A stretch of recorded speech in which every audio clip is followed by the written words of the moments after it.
sean todos. Estamos haciendo un pequeño proyecto para la práctica de forma de ver clase a distancia de electricidad del automóvil en la sede del liceo Luis Betamiento Figueroa, alias INSE Industria, que por medio de la colaboración del jefe de centro, el gerente de centro, el coordinador de SEMA y dos compañeros participantes nos están haciendo la colaboración para poder intentar dar clases a distancia por los pocos recursos que tenemos a disposición. Vamos a hablar partes teóricas, porque para empezar la parte práctica tenemos que usar la parte teórica. Hay una investigación de 24 puntos, por los medios de los cuales usted va a tener que documentarse para poder entender la parte práctica. En este caso vamos a tener buena explicación breve de los puntos que tienen que investigar para que ustedes se enfoquen en lo más importante de la investigación. Entonces tenemos lo que es la parte del átomo, el protón, el electrón, y sabemos que entre la parte interna de ellos dos va a estar el neutrón. Tienen que investigar cómo está compuesta la parte interna del átomo. ¿Por qué? Porque tenemos que decir o entender el funcionamiento de los electrones, los cuales viajan a través de los conductores. Esos electrones son estos electrones que tenemos aquí, son los que van a viajar a través de material semiconductor o conductor, según el tipo de necesidad que esté en este caso. Una corriente que no se ve o es invisible al ojo público, ¿qué sucede? Tenemos que entender ese funcionamiento a nivel atómico. A su vez, vamos a descubrir o tengo que investigar lo que son materiales conductores. Entre ellos tenemos los materiales conductores, semiconductores y aislantes, donde, según la capa eléctrica o la capa atómica de cada material, en la parte externa del átomo, en su parte más externa, va a tener huecos por donde el electrón va a poder viajar. De esta manera vamos a tomar en cuenta que los electrones van a viajar a través de los materiales conductores que te sienten más huecos en la parte externa de su última capa. Entonces tenemos materiales conductores. Los materiales más conductores son los siguientes. Los materiales conductores tenemos el oro, plata, el aluminio, el cobre y el universal, que es el agua, los más conocidos.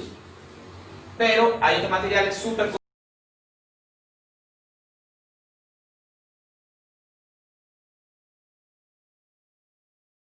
conducir a mayor velocidad. Sabemos que el oro es un componente, que es un conductor que se encuentra en las placas de computadoras, por medio de las cuales el mismo es muy costoso para ser manejado a nivel industrial. La parte de la plata también es costosa y más que todo se utiliza en la parte de la ferretería o otros materiales específicos, partes de alto desempeño. El aluminio es muy utilizado en las líneas de tensión. ¿Para qué? Para poder conducir líneas de tensión, corriente alterna a larga distancia, y por su propiedad de evitar la oxidación tan rápido, es apto para su transmisión a larga distancia. La corriente viaja a través de él porque es un conductor en buenas condiciones y es resistente a la degradación por agua.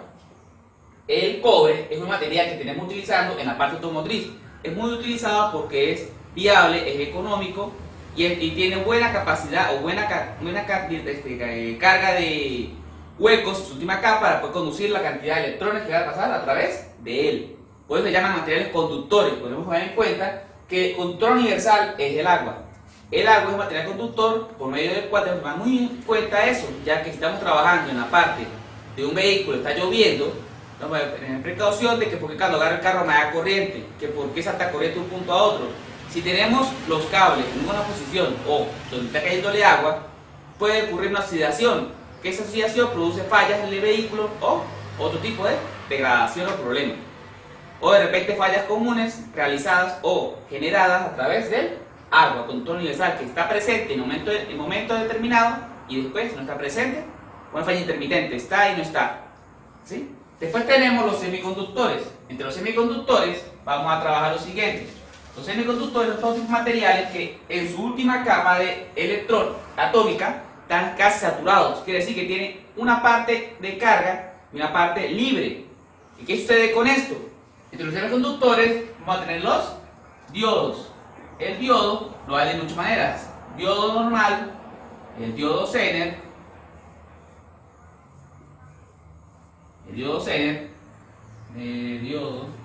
tenemos los diodos de choque, tenemos los diodos polarizados. Pero ¿qué pasa? En este caso trabajo puramente diodos normales. ¿Por qué? Porque los diodos están compuestos por dos tipos de materiales, son de silicio o de germanio. Pero también las lesiones de ellos mismos, donde ellos tienen una polaridad o función de trabajo, que ellos dejan pasar la corriente de un sentido hacia el otro, en continua. Quiere decir que la corriente continua pasa de la corriente alterna a continua. La corriente viene de aquí para acá en continua, de negativo a positivo. Al revés, no la va a dejar trazar. ¿Por qué? Porque la corriente está polarizada en inverso, evita que circule a través del diodo, que se encarga como rectificación de corriente para poder mejorar la conducción de la electricidad o direccionar la corriente. En este caso, si venimos al caso físico o una explicación física entendible, ¿cómo sucede esto?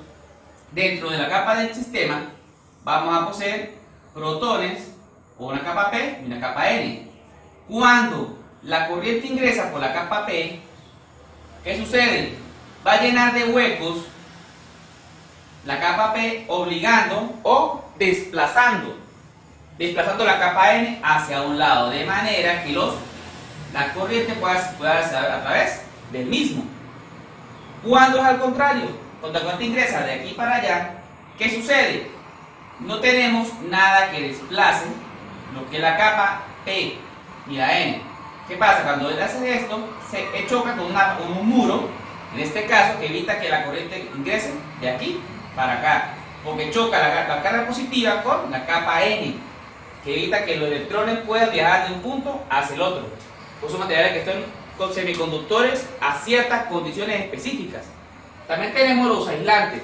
Los materiales aislantes son todo tipo de materiales que permiten aislar o restringir una señal eléctrica en un conductor. Entre ellos tenemos los más conocidos: el plástico, el vidrio, porcelana y la madera.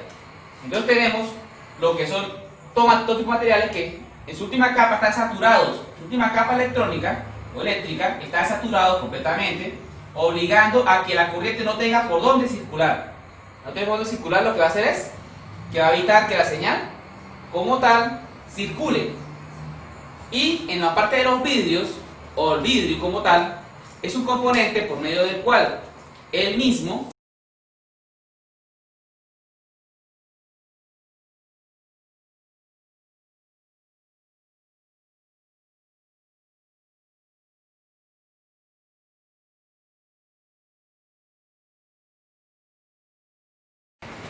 también vamos a tomar en cuenta lo siguiente. Ya conociendo lo que son los materiales conductores y semiconductores, tenemos que hablar un poco sobre lo que es los tipos de conductor en la área automotriz. En la área automotriz se dice mucho que se trabaja lo que es el cobre.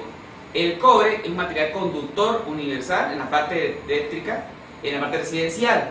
Pero ¿qué sucede? ¿Cómo escojo yo el tipo de calibre o qué tipo de cable voy a utilizar? Hay una fórmulas electrónicas, unas fórmulas físicas por medio de la coeficiente de material, el tipo de conductor, la corriente que circula y una especie de valores que son más engorrosas para poder estudiarlas. En la parte automotriz nos centramos en una trama sencilla o más simplificada, que es a base de ensayo y error, en la cual hemos logrado intentar extraer. En este caso tenemos un tipo de configuración. Todos los cables de calibre número 18 que sean de cobre 18 van a poseer o van a poder transmitir 5 amperios de capacidad máxima. Quiere decir que va a conducir 5 amperios de calibre 18. Los calibres aproximadamente 16 son aproximados a 10 amperios de conducción. Ya más adelante que significa la palabra amperio, pero es la capacidad de corriente que pasa a través del conductor. También vamos a tener el número 12, que es un calibre un poquito más ancho, el cual va a dejar conducir de 15 a 20 amperios. De aquí para acá abajo, vamos disminuyendo, ¿no? ¿Qué pasa? A medida que vamos avanzando, él le grada de 2 en 2, 18, 16, aquí era 14, perdón. Era 14, me equivoqué. Él grada de 2 en 2 el número. ¿Qué sucede? No, para no llegar tan lejos, vamos a saltarnos al número 10. El calibre 10 está aproximadamente para la conducción de 60 a 80 amperios. ¿Qué quiere decir esto? Que en un nivel más amplio de conducción puede servir como alternador, depende del tipo de calibre o tipo de antena que estemos trabajando. En los vehículos modelos nuevos también trabajamos el número 2. El número 2 es un cable de conducción diseñado para conducir 150 amperios y el calibre 0 puede conducir hasta 300 amperios. Ya vamos a ver más adelante para qué nos sirve toda esta tablita. ¿Por qué? Porque la misma lo que va a hacer es, cuando hagamos el cálculo de potencia o hagamos la función de un dispositivo o vamos a hacer la instalación de un componente, ¿qué calibre de cable vamos a adicionar al circuito? Porque si mencionamos el cable que no es, corremos el riesgo. ¿Cuál riesgo? De quemar, cortocircuitar o crear una falla eléctrica dentro del vehículo. O en un momento lo que se puede recalentar es incendiar el vehículo. ¿Entendido? Ahora vamos a tomar un punto que tenemos que tomar en cuenta también. ¿Qué es la corriente alterna o el voltaje alterno y el voltaje continuo? ¿Son lo mismo? ¿Son parecidos? ¿Se parecen? ¿Por qué no se ven? El voltaje alterno, como la palabra lo dice, alterna la señal de positivo a negativo. ¿Qué quiere decir esto? La señal alterna se conoce porque es una señal que viaja a una frecuencia determinada. Él tiene un nivel de frecuencia de 60 Hz, pero él tiene una subida escalada a un voltaje positivo y después tiene un voltaje en descenso otra vez a cero. Este es el semiciclo positivo. Después tenemos el semiciclo negativo. Quiere decir que por medio del sistema va a tener de 0 a 90 grados de desfasaje un nivel de positivo creciente. De 120, desde 90 a 180, un nivel de desfasaje o un nivel de voltaje negativo o decreciente. De aquí a aquí, un nivel decreciente o creciente negativo. Va a tener 240 de grado de desfasaje. Y aquí, 360, vuelve otra vez a cero, reinicia. Quiere decir que esto que tenemos de aquí a aquí es un ciclo. Un ciclo. Pero, ¿qué sucede? La corriente alterna tiene variaciones de 60 Hz. ¿Qué es 60 Hz? 60 repeticiones en un segundo. El bombillo realiza este movimiento, esta variación de positivo a negativo, lo hace 60 veces en un segundo. Quiere decir que como tal, el bombillo se va a encargar de prender y apagar directamente, pero como los humanos procesa 8 cuadros por segundo, vamos a ver el bombillo todo el tiempo encendido. Es por eso que la señal es variante alterna, es una variación en alterna. Tenemos que investigar cómo funciona, de dónde proviene y cómo qué tipo de corriente existe, o por lo menos de dónde se genera esa generación de la corriente. Más adelante vamos a ver cómo se aplica esto en la parte de los alternadores y su generación. La corriente continua que tenemos aquí, esta corriente continua es una corriente que tiene continuidad en el tiempo, no es variable. La corriente continua, como tal, es una corriente que es constante en el tiempo, quiere decir que su frecuencia es igual a cero. No tiene frecuencia de trabajo. Por consiguiente, el voltaje va a ser el requerido, quiere decir que tiene un positivo y un negativo definido. No tiene variación en el tiempo, no tiene cambio de frecuencia, no tiene... Pero ¿qué sucede? Al ser constante en el tiempo, genera más resistencia al paso de la corriente por el conductor. Por eso es que en la época de antes, cuando era la corriente continua y era la corriente alterna, hubo una batalla por saber cuál era mejor. Pero descubrieron o se determinó que la corriente continua tiene más estable, más fácil de manejar, pero tiene pérdidas por transmisión a larga distancia. ¿Por qué? Por la resistencia. Si vemos la ley de Ohm, tenemos que ver que el voltaje va a ser igual a la resistencia por la corriente. Que si te metimos corriente continua, al aumentar el nivel de resistencia, ¿qué va a suceder? Nos va a dividir el nivel de voltaje para mantener un nivel de corriente, va a mantener un nivel de voltaje. Quiere decir que a medida que se separa o extiende a larga distancia la transmisión de corriente continua, la resistencia del conductor va a ser mucho mayor. Por consiguiente, la corriente va a disminuir. El voltaje se mantiene, pero la corriente disminuye. Con ese efecto, no es viable a largas distancias. Por eso el cable de automotriz no tiene más de 3 metros o 4 metros de largo para una conexión. En cambio, la corriente continua, como se varía en el tiempo, puede hacer salida y regreso, de manera de que la corriente alterna tiene mayor nivel de transmisión y como es variable en el tiempo, tiene menos pérdidas al momento que vamos a trabajar con la corriente alterna. Entonces tiene mucha diferencia. No es lo mismo que yo agarre la batería de un carro o prendo un bombillo que prendo un bombillo de un toma de la calle. Entonces tomar en cuenta y leer un poco e investigar voltaje alterno y voltaje continuo y en su defecto de dónde proviene, para poder conocer un poco la historia de dónde viene la corriente continua y dónde viene la corriente alterna, para tomar en cuenta sus factores o su repercusión sobre el tiempo. A continuación vamos a seguir hablando sobre los temas o los principales temas de conocimiento para poder entender la parte eléctrica automotriz. Entonces tenemos la parte que es el diodo. Ya hablamos un poquito en la presentación anterior de cómo funciona el diodo, pero tenemos que ver que el diodo es un material semiconductor que nos sirve como una válvula de ingreso o restricción. Ya sabemos que electrónicamente o eléctricamente tiene unos huecos que dejan pasar la corriente de un lado hacia otro y hacia otro no. Quiere decir que va a funcionar también el diodo como si fuera una válvula cheque. La válvula cheque es una válvula que deja pasar el agua de aquí para allá, pero en regreso no la deja pasar. ¿Pero qué sucede? Vamos a tener esta válvula en la parte eléctrica, no va a servir para direccionar la corriente de algún circuito. Hay circuitos que se trabajan en la parte automotriz, en lo que es la parte de separación de circuitos, separación de sistemas, o por lo menos separa la parte de un controlador de un sistema de funcionamiento. Pero se trabajan en conjunto a través del sistema de diodos. Ya tenemos en cuenta que esto nos sirve para muchas prácticas, tanto para gestionar corrientes como para direccionar la corriente. La mayor parte utilizada para el diodo es de forma de puente rectificador. En la parte automotriz se usa mucho en la parte del alternador.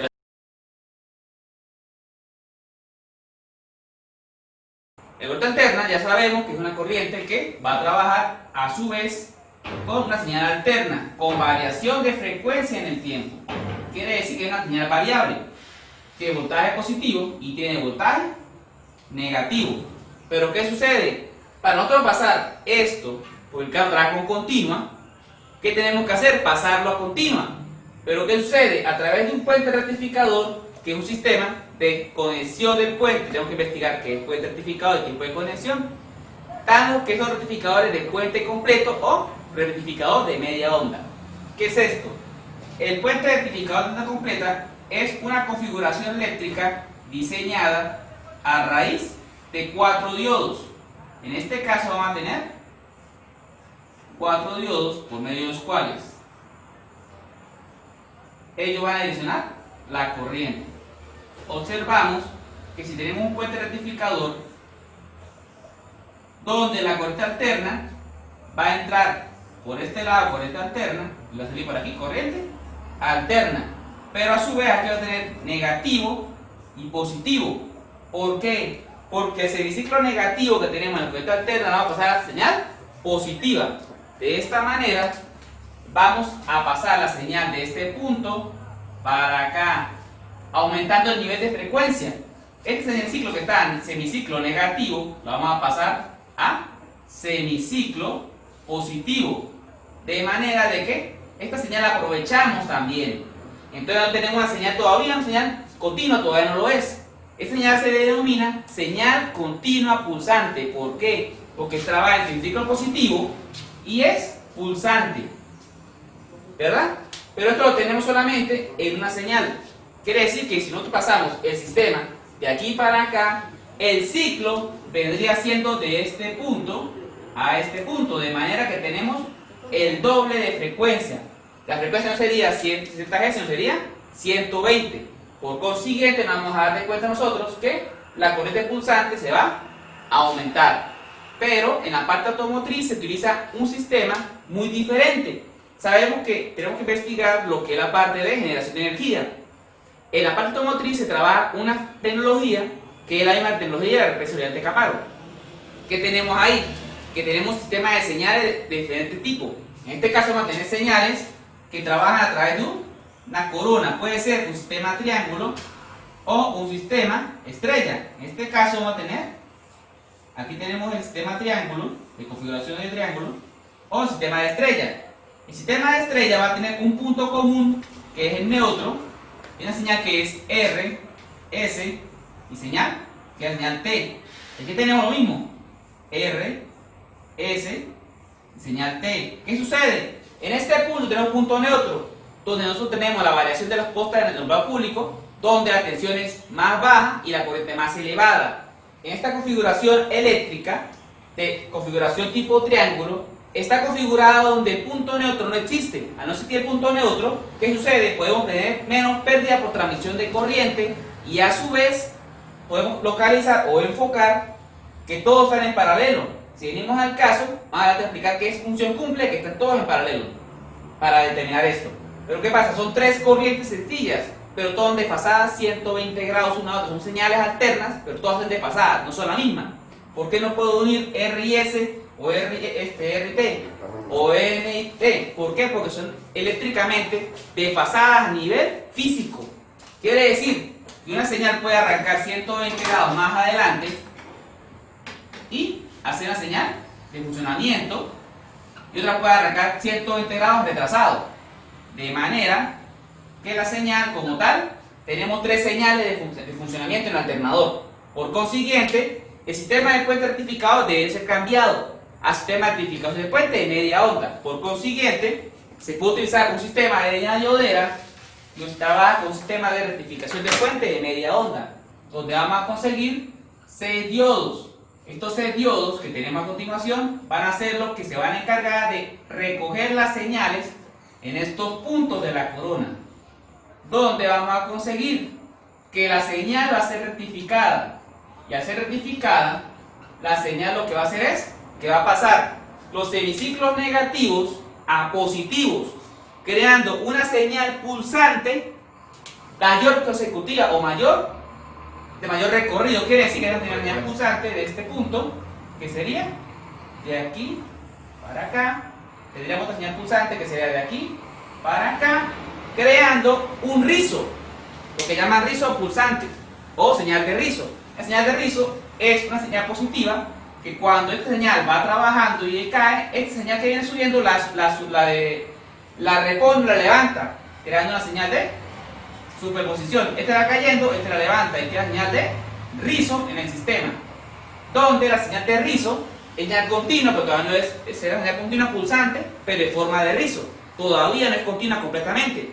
Para eso utilizan los condensadores como sistema de tanque o sistema de depósito. Los sistemas de depósito son aquellos donde el condensador trabaja en paralelo al circuito. Vamos a ver más adelante cómo trabaja esto en la parte de audio y sonido y explicación de electrónica. Si pueden buscar lo que es la parte de capacitores o sistema de capacitores, cómo funciona y configuraciones, será muy apreciable. Donde tenemos señal positiva y negativa, quiere decir que si colocamos esto aquí en la variación o colocamos esto aquí, que tenemos señal positiva y señal negativa, ¿qué sucede? Al tener un condensador a la salida, aquí en paralelo, ¿qué vamos a hacer? Tenemos negativo aquí, tenemos positivo aquí, ¿y qué va a hacer? Va a crear que la señal como tal se estabiliza o se termine de aplanar. Cada vez que la señal empieza a decaer, el condensador descarga sus capacidades de voltaje. ¿Para qué? Para poder responder a lo que le falta o responder a la eficiencia de funcionamiento. Entonces hay que crear una señal lo más lineal posible. Con esto vamos a poder crear la señal continua. Por eso es que el puente rectificador no utiliza la parte automotriz, porque el vehículo como tal trabaja con corriente continua, estable y controlada.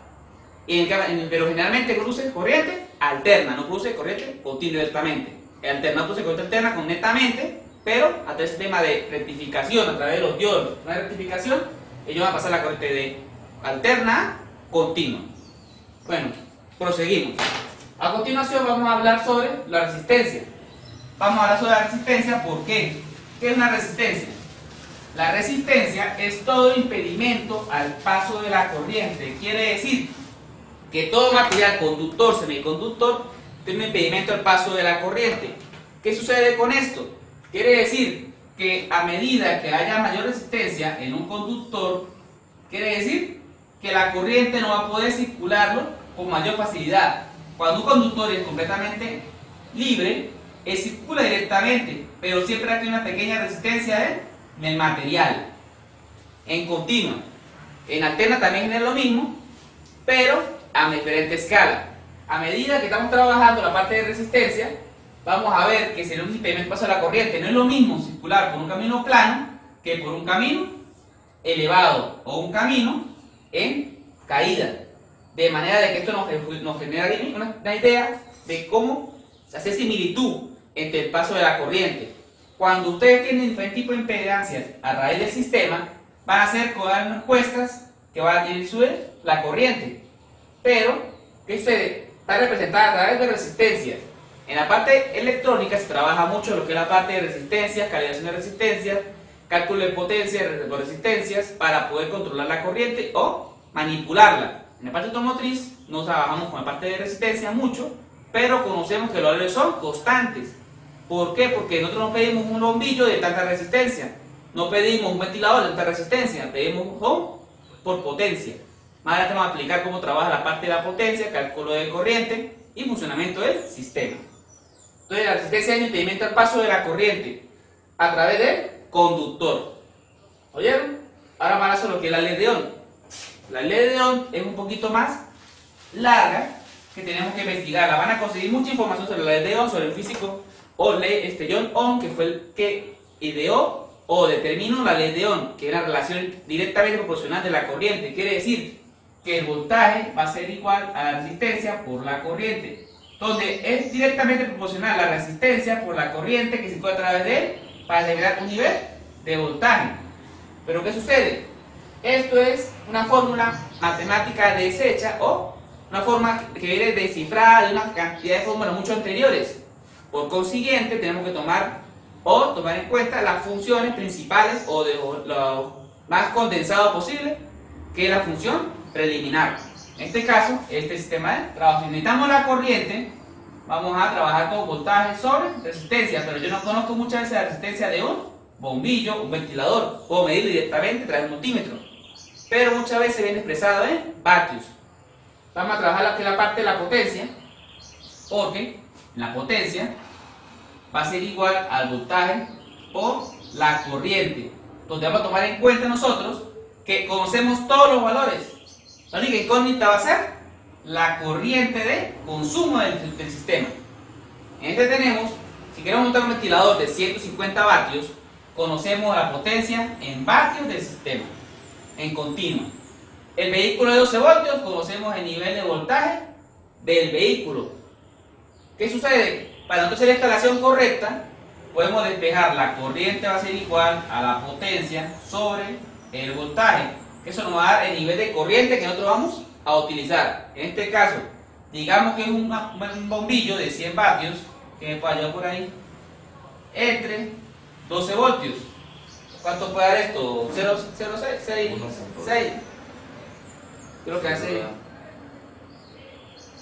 0.5. Eso se corta, 8.3. en este caso 8.3 amperios de consumo. Pero ¿qué sucede? Si el nivel de voltaje es mucho mayor, la corriente va a ser igual a la potencia sobre el voltaje.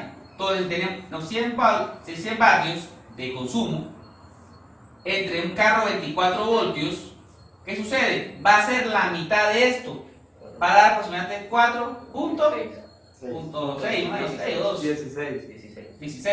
16 amperios. A medida que el nivel de voltaje aumenta, el nivel de calibre de corriente que consume disminuye. Es por eso que para hacer un sistema de control, un sistema de cálculo de potencia, en la parte de los conductores hablamos de el calibre de los cables y cuánto consume cada calibre, cuánto deja pasar. Si hacemos un trabajo de un bombillo de 8 vatios, de 8 ohmios, de 8 amperios, con un cable número de 18, ¿qué va a suceder? El cable va a tender a trabajar correctamente, pero en poco tiempo empezar a recalentarse. ¿Por qué? Porque va a pedir más paso de corriente que soporta. Como que van a pasar 5 personas por una puerta estrecha a la misma vez. O se termina de tumbar la puerta o no pasamos ninguno. ¿Qué sucede? En los conductores se recalienta y tiende a crear fallas eléctricas o incendios en la parte eléctrica. Ajá. Tomamos en cuenta todo eso, tenemos que investigar mucho la parte de la ley de Ohm, funcionamiento y aplicaciones. Pero lo que más me determina o más me llama a mí la atención es la parte de la función principal, que es el voltaje, que es la relación directa sobre la corriente con la resistencia, y la potencia eléctrica en continua. ¿Por qué en continua? Si tenemos la potencia eléctrica en la parte alterna, es mucho más complicada, porque la potencia, la alterna, es la integral de 0 a 110, más 110 voltios a menos 110 voltios. Quiere decir que va a ser igual a la resistencia por la corriente, que es la integral de menos 110 hasta 110. Quiere decir que tiene una variación en el tiempo. Como es variable en el tiempo, tiene una variación en el determinado tiempo de potencia, que si no todo el tiempo es la misma potencia, es variable en el tiempo. En un momento determinado es un valor, en un determinado otro valor, porque es variable. Pero como es una fórmula más complicada, o sea, no está completa la fórmula, pero sí por aquí va el camino, donde es más complicado trabajarla. Es más fácil trabajar la parte continua, que es más controlada, y se puede realizar lo que se llama sistema de cortocircuitos controlados. ¿Qué quiere decir esto? Vamos a trabajar en el vehículo automotriz circuitos serie, paralelo y mixtos. ¿Pero qué es eso? ¿Para qué se usa? Vamos a ver el tipo de fallas y el tipo de reglamento o normativa de trabajo físico. En este caso, para tomar un principio del sistema de funcionamiento de ley de Ohm, vamos a tener un circuito donde se va a establecer los valores o se va a mostrar el funcionamiento del sistema. Si tenemos un circuito de 12 voltios, quiere decir que al tener un circuito de 12 voltios, el circuito serie va a tener en serie un interruptor y dos resistencias del mismo valor. ¿Por qué el mismo valor? Porque la del mismo valor son resistencias que en las clases de automotriz son bombillos de igual magnitud o igual potencia eléctrica, es decir, las tres internas son iguales a la potencia del bombillo requerida. De manera de que se cumpla una serie de leyes físicas. El voltaje total va a ser igual al voltaje 1 más el voltaje 2. Quiere decir que la suma del voltaje total en este punto va a ser igual a la suma del voltaje 1 más el voltaje 2. De manera de que la resistencia total va a ser igual a la suma de R1 más R2. La corriente total va a ser igual a la corriente 1 que sigue la corriente 2, porque es la misma corriente que circula desde que sale la batería hasta que regresa a la batería, de manera que se cumple la ley física. Vamos a ver si es verdad o es mentira. El voltaje total va a ser igual a la resistencia total por la corriente total. La corriente total no la conocemos, el voltaje total sí lo conocemos. La resistencia total todavía no la conocemos. ¿Por qué no la conocemos? Porque tenemos que sumar las dos resistencias, R1 y R2. Según la ley física, dice que la R total es igual a R1 más R2. R total va a ser igual a R1 más R2, que da el total de R total. De manera que, si despejamos la fórmula, la corriente total va a ser igual al voltaje total sobre la resistencia total. Suplementamos esta fórmula aquí y vamos a tener que la corriente total va a ser igual al voltaje total sobre R1 más R2. Si son el mismo valor, se puede colocar dos veces R. Simplificando arriba y abajo, 12 voltios sobre 2R va a quedar 6R. Ya tenemos la corriente total, que es la misma para los dos puntos. De manera de que debemos conocer si es verdad que el voltaje 1 va a ser la mitad, porque dice que voltaje total va a ser igual al voltaje 1 más el voltaje 2. Si son el mismo valor, quiere decir que es la mitad del voltaje. Vamos a ver si es verdad o mentira. El voltaje 1 va a ser igual a R por la corriente que circula a través de él. En esta corriente, la corriente 1 va a ser igual a la corriente 2, que es igual a la corriente total. De manera que por 6 sobre R.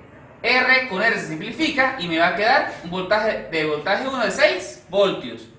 De manera que igual con el segundo voltaje, voltaje 2 va a ser igual a la resistencia por 6 veces o 6 entre R. De manera que si simplificamos R y R, que la resistencia es el mismo valor, el voltaje va a ser igual a 6 voltios. Quiere decir que la ley se cumple. La suma de los dos voltajes va a ser igual al voltaje total del circuito.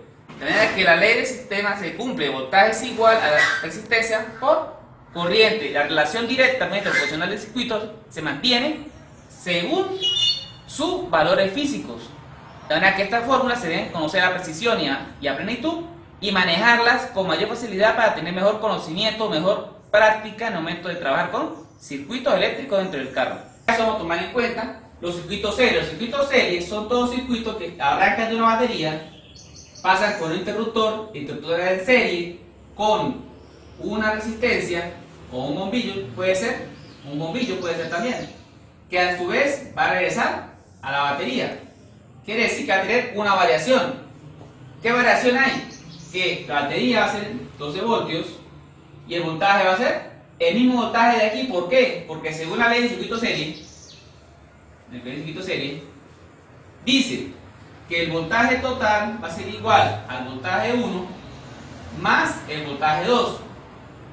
La corriente total va a ser igual a la corriente 1, que va a ser igual a la corriente 2. Estas son fórmulas que de verdad hay que conocerlas de memoria, porque son primordiales para el funcionamiento. ¿Por qué lo estamos diciendo? Porque se usan. La resistencia total va a ser igual a la resistencia 1 más la resistencia 2, que va a ser igual a la cantidad de resistencia que se le sumen. Quiere decir esto, que si tenemos una batería de 12 voltios y un bombillo de una resistencia X, quiere decir que el voltaje que tengo en este punto va a ser igual al voltaje que tengo en este punto. ¿Por qué? Porque la suma, si no tenemos una resistencia, es el mismo voltaje. Pero si tenemos dos, es diferente. Tenemos una batería, un interruptor, dos resistencias del mismo valor.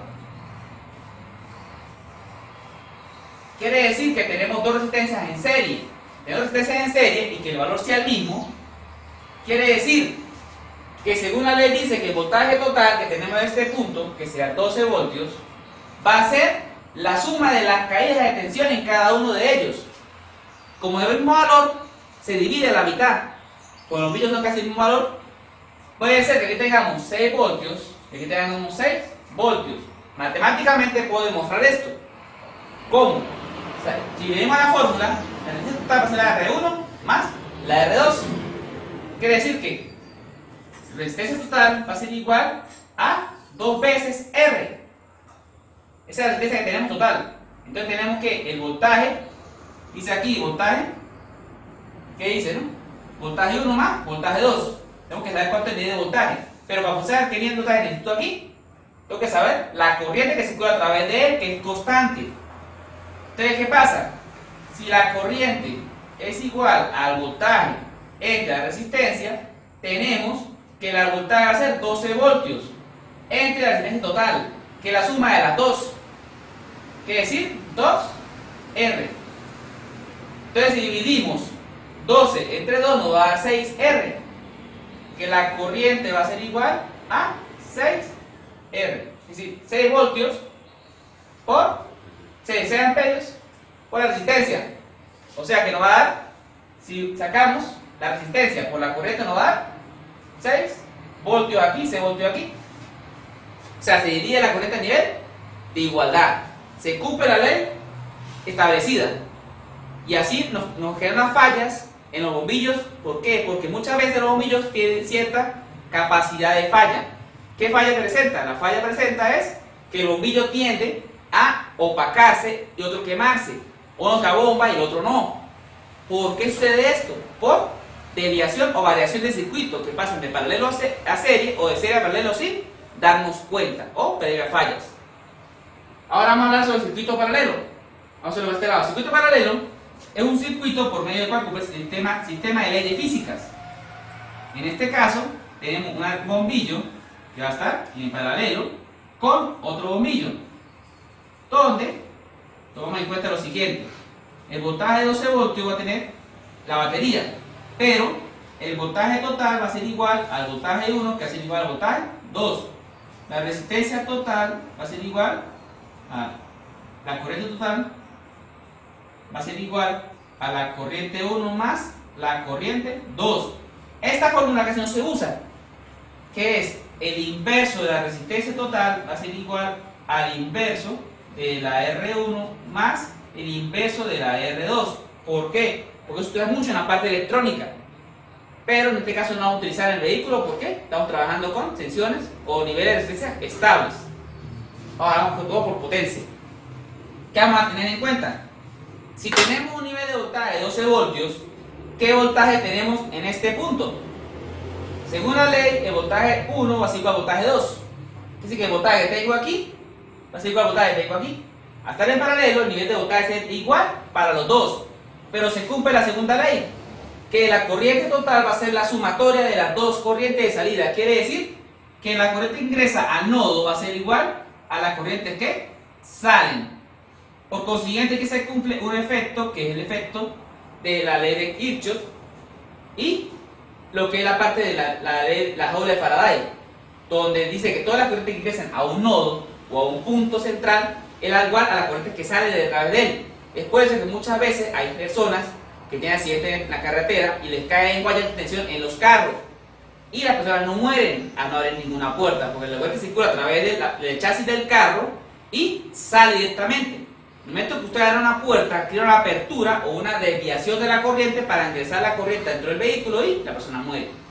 En lugares donde la persona ha vivido solamente por conocer el efecto de la jaula de Faraday, la corriente circula a través de la malla o de la jaula encerrada. ¿Sí? Entonces, ¿qué sucede? Es como otro ejemplo sencillo. Salimos de la casa y decidimos por dónde queremos ir, por aquí o por acá. ¿Sí? Por aquí nos van a cobrar menos y por aquí nos cobran más. O por un lado cobran igual, pasa por una sola vez y pagan una sola vez. Entonces, ¿qué pasa? O sea, se cumplen las leyes, tanto en la ley de circuito serie como en el circuito de paralelo. Vamos a ver más adelante cómo se aplican y cómo determinamos fallas a través de esos circuitos. El circuito mixto es la unión de las dos, porque tenemos que tomar en cuenta que el circuito automotriz trabaja tanto con relé, con interruptores, relevadores y sistemas de activación, donde tenemos configuración desde mixto y paralelo. Vamos a tomar un pequeño ejemplo de cómo se determina una falla a través de estos circuitos.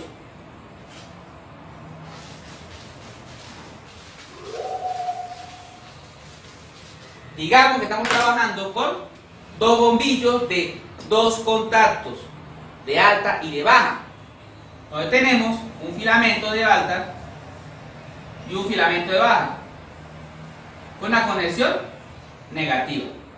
¿Sí? Aquí tenemos otro bombillo con un filamento de alta y otro bombillo con un filamento de baja,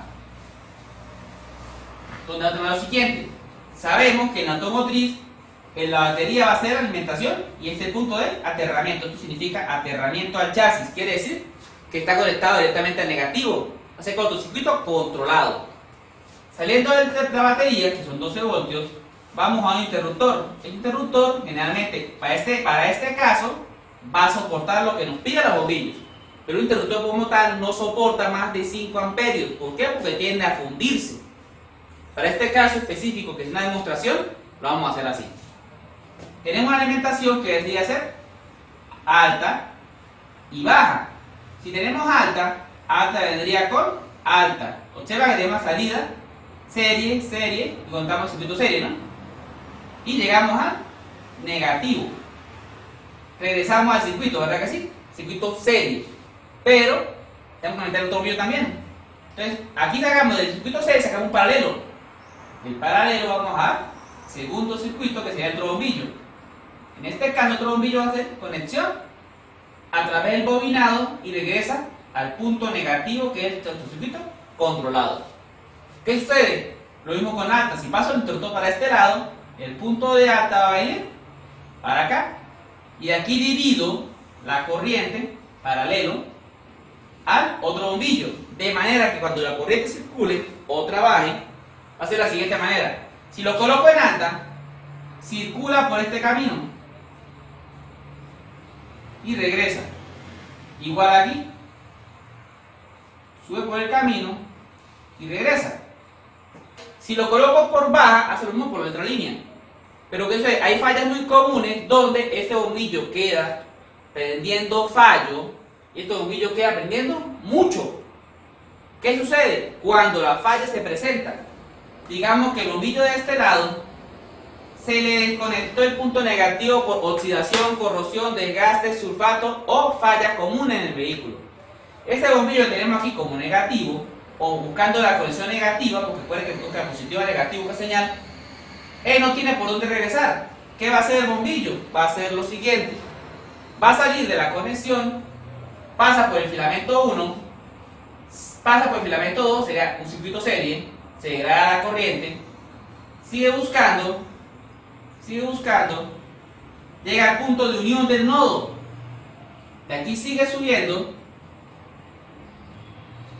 y sale al punto del otro bombillo, del filamento, y busca el negativo más próximo. ¿Qué quiere decir esto? Pasa por el filamento 1, filamento 2, filamento 3. ¿Qué sucede? Este filamento va a tener opaco. ¿Por qué? Porque no tiene mucha caída de tensión. A tener resistencia en serie, la corriente va a decrecer bastante. Este bombillo está trabajando en óptimas condiciones, va a tener un adicional, el recalentamiento del filamento número 3. ¿Qué sucede con esto? Oye, pero ahí hay recalentamiento entonces. Este bombillo no prende bien. Pero hay recalentamiento. Se recalienta, pero no prende bien. Lógico, pero hay recalentamiento entonces. Claro. Y ese recalentamiento produce su faltamiento del mismo circuito entonces. Por eso digo, él busca la manera de dónde regresar. Ujú. El bombillo en el frente del carro no se va a ver. Se ve un opaco. Y quiere que cambiamos el opaco y el otro no lo cambiamos. Y se termina bombándose. Como este tiene el filamento de trabajo a temperatura estable y el adicional, el bombillo termina quemándose y se abomba. Entonces, por eso es que se sulfata lo que es la batería, la conexión de la batería se sulfata por ese recalentamiento. Por el calentamiento. ¿Pero por qué falla eso? Porque como le cae agua a los terminales con negativos, se desconectan y se deterioran, él busca por dónde reventar la corriente. Claro, busca por dónde Entonces, salir. el circuito paralelo pasa a ser circuito serie a través de una falla. Eso se llama escape de Foucault. Escape de fuga de corriente o corriente de fuga también se puede decir. Foucault, o se llama circuito electromotriz. Ujú. ¿Qué pasa? Al tener esto, ¿qué pasa? Esto cambiamos el bombillo que supuestamente está opaco. Siempre lo cambiamos y ya falla sigue. Y el bombillo que se abomba es este. ¿Bien? Son fallas determinadas a través del circuito, de análisis de circuito de serie, paralelo o mixto. A raíz de la potencia eléctrica, que nosotros tenemos que calcular la alrededor, qué cable vamos a utilizar, qué tipo de conductor y qué potencia va a soportar el circuito para poder determinar el fusible de funcionamiento en caso de alguna falla o de periodo del circuito.